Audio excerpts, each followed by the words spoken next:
Hey guys, it's Han. I hope you're all having a good start to the year. I just wanted to come on here and have a bit of a catch up and a chat with you guys about what happened on New Year's Eve, which for those of you that don't know what I'm talking about, there were some videos circulating of me, Mads and Rachel at Mads' flat on New Year's Eve with a group of about 6 other guys. I just want to come on here first and foremost and just say I am genuinely so sorry for the fact that that happened. It was such a selfish and irresponsible decision on my part to even be there to begin with.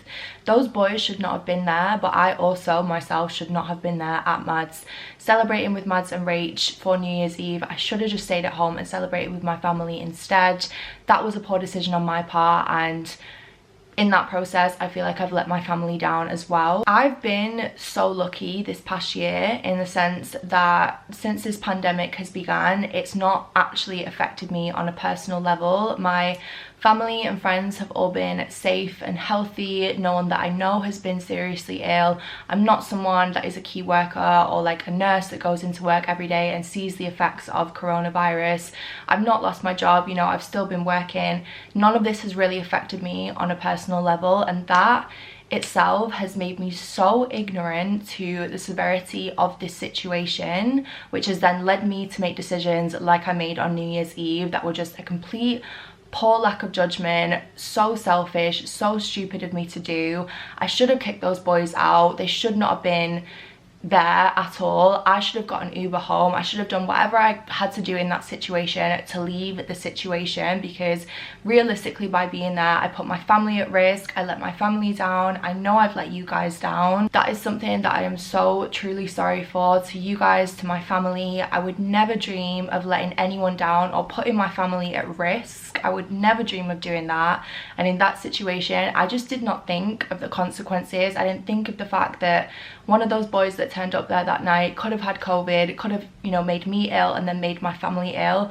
I didn't think about any of that, and I should have. I feel like this whole thing has just been such a big wake-up call, and I'm upset with myself that it's taken this for me to have this wake-up call, because by no means do I want you guys to feel like you can't trust me or feel like I'm not a genuine person anymore. I get that you probably do feel like that, and I do just want to say as well, any anger, any upset, any hurt or anything that you feel towards me is more than justified, and I get that a lot of you feel like you can't support me anymore. Completely within your rights to feel like that. I can't imagine how infuriating it would have been seeing those videos for some of you that genuinely have had the worst year of your life, that have lost your job or been a key worker or not been able to see family or friends or lost someone that you care about. I cannot imagine how infuriating it would be to see these stories of, you know, me, Mads and Rach with this group of guys like having the absolute time of our lives on New Year's Eve. Like, I get that that would absolutely make your blood boil. I don't want anyone to watch those videos and think that that is a good example to set or that is an appropriate thing to do, because it's not. It was a completely stupid decision on my part, and it's something that I've got to live with now and live with the consequences of. So yeah, I wanted to come on here and address this properly, because I get that those Instagram stories probably didn't look very sincere. You know, we all posted at the same time, which is kind of the way that we felt it was best to do, just so that no one looked like they cared any less than any of the rest of us, if that makes sense.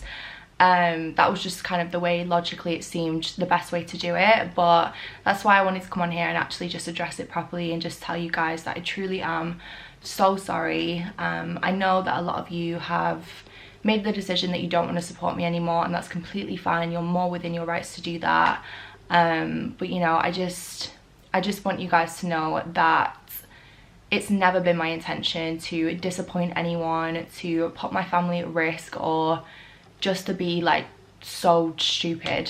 Do you know what I mean? It's never been my intention to do that, and going forward, like, I will be making way more of an effort just to do better and be better overall. And Obviously I can't expect you guys to stick around with me and see that, but I hope that you will. I have switched the ads off in this video, and I have also made another personal donation to the NHS. Not that that fixes anything by any means. I'm not saying that it will. I know that it won't.